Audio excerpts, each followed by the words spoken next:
அதுக்குள்ள முடிஞ்சு போச்சு. மணிக்கணக்கா ஓப்பன் காட்டு வேலை செய்யறாங்க. கேளுங்கள் சபையர்களே, நீங்க நினைப்பீங்க, நீங்க நினைக்கிறத நான் கரெக்டா புரிஞ்சுக்கிட்டேன். சிரிச்ச வச்சு என்னதான் ஒரு கூத்தா இருந்தாலும், என்னதான் ஒரு நாடகமா இருந்தாலும், உள்ள போன உடனே ஒரு குழந்தை பிறக்கும். என்னடா அநியாயம் பண்றாங்க அப்படின்னு உங்க மனசுல தோணுது, உண்டா இல்லையா? ஆனா அதுக்கு பதில் சொல்றேன். அதாவது ஒரு மனிதர்கள் நறு மனிதர்கள் 16 வயது வாலிப வயது அடைய வேண்டும். அந்த வாலிப வயது அடைந்த உடனே ஒரு ஆண் பெண்ணை திருமணம் செய்ய வேண்டும், ஒரு பெண் ஆணை திருமணம் செய்ய வேண்டும். செய்து இல்லற வாழ்க்கையில் ஈடுபட்ட பிறகு 10 மாதங்கள் 300 நாட்கள் 3000 தசிநாடு அங்கத்திலே கழித்த பிறகு சுமந்த பிறகு ஒரு ஆணா பெண்ணா குழந்தை பிறக்கும். அதான உலகம், எனக்கு தெரிஞ்ச வரைக்கும் அதான உண்மை. ஆனா நீங்க மட்டும் எப்படி உள்ள போனது எங்களை ஏமாத்துறீங்களா அப்படின்னு நினைக்கலாம். அதற்கு காரணம் சொல்கிறேன். நான் யாரு? உலகத்தை படைக்கும் கடவுள். உருவம் தான் மனுஷன் மாதிரி வந்திருக்கிறேன் தவிர மயிலரை கட்டிக்கிட்டு என் உண்மை உருவம் கடவுள். அவள் யாரு? தெய்வலோகத்து கண்ணி. அவளும் ஒரு கடவுள் சக்தி சார்ந்தவள். அதனால அவளும் ஒரு தெய்வ கண்ணி, நானும் ஒரு கடவுள். அதனால தேவர் என்பது ஒரு பெண்ணை போட வேண்டும் என்பது கிடையாது. ஒரு பெண் தன்னிடத்தில் குழந்தை பாக்கி கேட்டால், தன்னால் ஒரு அம்சத்தால் ஒரு குழந்தை கொடுக்க வேண்டும் என்றால் அந்த பெண்ணை அந்த கடவுளாகப்பட்டவர் உற்று நோக்கினால் குழந்தை பாக்கி உண்டாகும். ஏன் தேவர்கள் பார்த்து நடித்தால் ஒரு கம்பத்தின் வழியாகவோ, ஒரு கும்பத்தின் வழியாகவோ, இல்லை யாக குண்டத்தின் வழியாகவோ, இல்லை ஒரு தெற்ப பிள்ளையின் வழியாக கூட குழந்தை பாக்கியத்தை கொடுக்க முடியும். அதனால நானும் தேவன், அந்த பெண்ணின் தெய்வலோகத்து கண்ணி என்பதனால இருவரும் ஒன்றை சேர்ந்த உடனே தேவன் பிண்ட ராத்தங்காமல் உடனே குழந்தையாக பிறந்திருக்கிறது. தேவர்கள் நீங்களும் பார்த்தாலே குழந்தை பிறக்கும். ஆமா, நாங்களும் முக்கிய போடா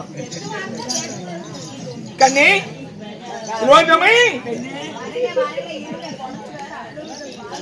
பாடி மக்கள் அவங்களோட இருக்கிற நம்ம பயணம்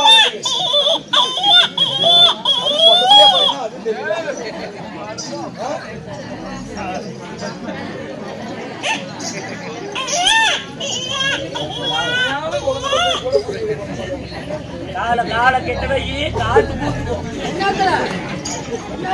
ராஜாமி, நீங்க தான் குழந்தை பத்துக்கிறீங்க. எப்படி தேவி கண்ணி சுவாமி குழந்தை பிறந்திருக்கிறதா பாருங்க? அப்படியா? நமக்கு பிறந்தது ஆனா பெண்ணா?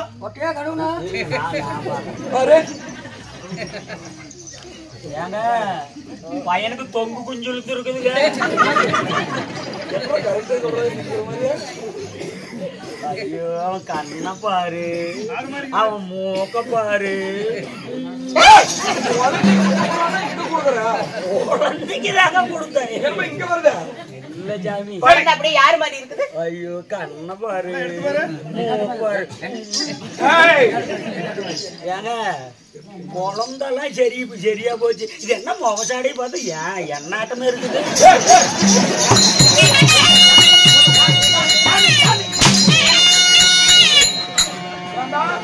கஷ்டப்பட்டு நான் குழந்தை பஞ்சடிக்கிறது அவனால அவனை போயிருப்பான்.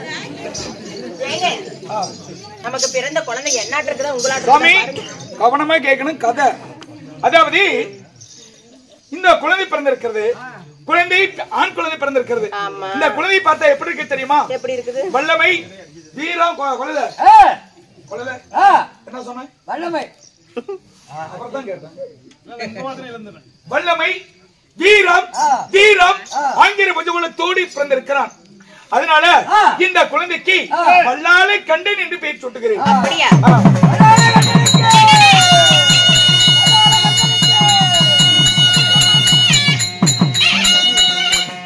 சுவாமி மண்டா இருந்துட்ட போதிலும் குழந்தை பிறந்த உடனே எமக்கு ஒரு சந்தேகம் சாமி. என்ன சாமி? கவனமா கேளுங்க. நீங்களும் தேவர், நானும் தேவர், தெய்வலோகத்து மங்கை. நாம இருவருக்கும் பிறந்த குழந்தை ஒரு தேவர் தானே இருக்கணும். இந்த குழந்தையை பார்த்த உடனே ஒரு வித்தியாசமா காட்சி அளிக்குது. எப்படி? மாட்டுக்கு பிறந்தா பசுவா தான் இருக்கணும், புலிக்கு பிறந்தா புலி குட்டியா தான் இருக்கணும், சிங்கத்துக்கு பிறந்தா சிங்க குட்டியா தான் இருக்கணும். நானும் தேவன், நீயும் தேவர். தேவருக்கு பிறந்த குழந்தை தெய்வலோக அம்சம் படைத்த தெய்வ குழந்தையாகத்தான் பிறக்க வேண்டும். ஏன் ஒரு அரக்கனாக சூரனாக இப்படி அசிங்கமாக பிறந்திருக்கிறான்? என்ன காரணம் கேட்கிறான்? அதுக்கும் காரணம் சொல்றேன் சாமி. இதெல்லாம் கருத்தா கேட்டீங்களா தான் நாளைக்கு இன்னைக்கு போய் கூட ஒரு கதையை சொல்லும் போது பிழை இல்லாம கதை கொண்டு வந்தாங்கன்னு சொல்லுவீங்க. அதாவது ஏன் இந்த குழந்தை அரக்கனை பிறந்திருக்கிறது? அதாவது நானும் என் மனைவியும் நாங்க ஒன்று சேர்ந்த இடம் மயான ருத்ர பூமி. சரி, இடம் தான் அப்படி இருந்தாலும் இருவர்களும் ஒன்று ஆணு பொண்ணு ஒண்ணு சேர்ந்தது எப்பேற்பட்ட நேரம் தெரியுமா? நல்ல நேரம் பார்த்தா நம்ம எல்லாம் சாந்தி முகூர்த்து கூடுவோம். நாங்க சேர்ந்த நேரம் காமம் இந்த பகுதி திருப்பிட்டுனா அங்க ஒரு பஞ்சாயத்து நடக்குது. என்னதான் பேசுவாங்களோ அப்பா, ஒழுத்துக்கும் ஒரு நாளைக்கு கொண்டு வந்து ஓமலூர்ல நிறுத்தி கேட்டு போட்டு விட்டு ஒரு 4 பேர் விட்டுறான். என்னதான் பேசுவீங்க பாருங்க. அதனால சரி, அப்படி காமம் கண்ணை மறைக்கும் என்று சொல்லுவார்கள். அந்த காமத்துக்கு கண் இல்லையா? அது போல நானும் என் மனைவி ஒன்று சேர்ந்த நேரம் கேட்ட நட்சத்திரம், அமட்ட நட்சத்திரம், மூல நட்சத்திரம். இந்த 3 நட்சத்திரத்துல ஒரு நட்சத்திரத்துல சேர்ந்தா கூட குழந்தை கல்யாணத்துல பிறந்த மாதிரி வேறுபாடாகத்தான் இருக்கும். ஆனா நான் சேர்ந்த நேரம் 3 நட்சத்திரமும் ஒன்றா கூடுத ஒரு நேர்கூட்டுல அப்ப ஒண்ணு சேர்ந்தா அப்புறம் அரக்கனா பிறக்காத பொண்ணு எப்படி பிறக்கும்? அதனால 3 லட்சணங்கள் கேட்ட நட்சத்திரம், அமட்ட நட்சத்திரம், மூல நட்சத்திரம் ஒரு பாதியிலே கூடுகிற போது நாம் கூடியதுனால தேவருக்கு பிறந்தாலும் அரக்கனை பிறந்திருக்கிறது. காக்கைக்கு தன் குஞ்சு பொன் குஞ்சு என்பார்கள். நமக்கு பிறந்த குழந்தை ஒரு மொண்டி மடவனா பிறந்து விட்டால் அந்த குழந்தை எடுத்தாம போட்டுறோம். நல்லா பிறந்த குழந்தை நம் பிள்ளைதான். ஒரு மொண்டி மடவனா பிறந்தாலும் நம் பிள்ளைதான். அதனால அரக்கனை பிறந்தாலும் தன் வயிற்றிலே பெற்றெடுத்திருக்கிறாய். அதனால நம்முடைய பிள்ளைதானே. அதனால இந்த குழந்தையை எடுத்து சென்று தெய்வலோகத்திலே சீரோடும் சிறப்போடும் வளர்த்துவா. பிறகு நான் வந்து பார்த்து போகிறேன். நல்லா இருக்குது. நாயே கூட்டிட்டு போய் சாயம் சேலையில போய் சாயம் நல்லா இருக்குதுங்க. பேசுற வரைக்கும் பேசி ஒரு பொட்டை பிள்ளைய மயக்கி ஒரு வயசு பிள்ளைக்கு எடுத்து கையில ஒரு குழந்தைய போட்டு ஆனந்தம் ஆகட்டும். குழந்தை நான் கொண்டு போய் வளர்த்தாதா ஏங்க? நானே ஒரு தெய்வலோகத்து மங்க. நான் தெய்வலோகத்து பெண்ணாக இருக்கக்கூடிய நான் இந்த குழந்தைய எடுத்து போய் தெய்வலோகத்துல வளர்த்தனா இந்த தேவர்கள் எல்லாம் என்ன சேர்த்துக்குவாங்களா? எண்ணி நகைப்பாங்க, ஏழின பேசுவாங்க, பாப்போர் சிறப்பாங்க, பலிவிதமா பேசுவாங்க. அதனால இன்னொரு வழி சொல்றியா? அதனால நான் ஒரு வழி சொல்றேன் கேளுங்களே. என்ன வழி? ஏது வழி? என்ன வழி? ஏது வழி? எப்படி என்ன வழி? ஏது வழி? இப்படி தொட்டு தொட்டு தான் ஒண்ணு பிறந்துருக்கு. என்ன வழி? இங்க பாருங்க, நான் அதனால நமக்கு பிறந்த குழந்தைய நீயே எடுத்துட்டு போய் வளர்த்து.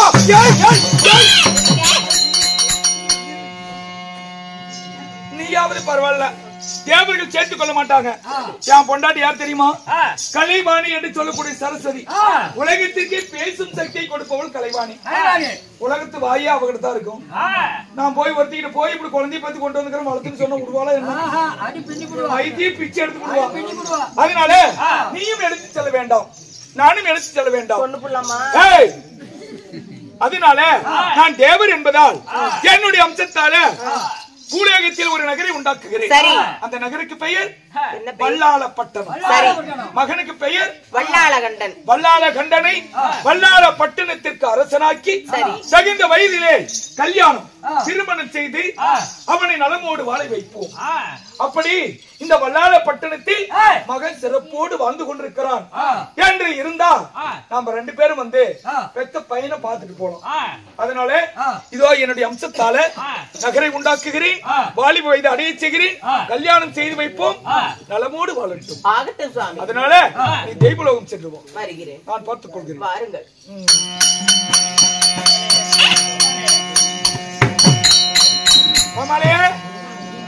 இப்ப கவனமா கேளு. அதாவது இப்போ எனக்கும் தெய்வலோக கண்ணி திலோத்தமைக்கு ஒரு பிள்ளை பிறந்தது. நான் தேவரிடத்துல போட்டிக்கு போனேன், தோத்தேன். வரமாங்க போனேன், ஒரு பொம்பளை விட்டு எனக்கு எடுத்துட்டாங்க. அதனால திங்க முடியாத உள்ள பூந்துக்கிட்டு சுதாகர் சொன்ன மாதிரி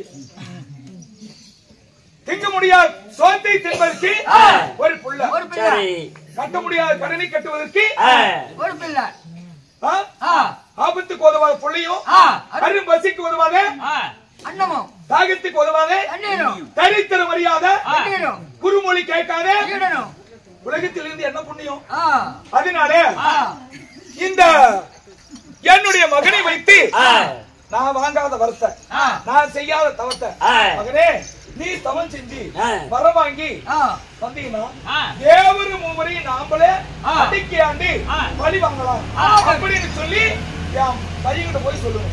அதனால என் மகன் வாலிப வயது அடைந்து விசோசினி என்ற பெண்ணை திருமணம் செய்து சீரோடும் சிறப்போடும் இந்த வல்லாள பட்டணத்தில் வந்து வருகிறான். அந்த அரக்கனாகப்பட்ட வல்லாள கண்டேன். அந்த வல்லாள பட்டணத்தில் வாழ்ந்து வரும்போது தந்தையாராகப்பட்ட நான் தன் மகனைக்கான பிரேமதேவன் வல்லாள பட்டணம் தேடி போக வல்லாள பட்டணத்தை அவர் சாட்சி செய்து வரக்கூடிய அசுரகுல வேந்தன் கண்டாதி கண்டர்களுக்கு தலைமுறை வழங்கி வரக்கூடிய அந்த வல்லாள கண்டனை சபைக்கு வருகிற விதம் காண்க.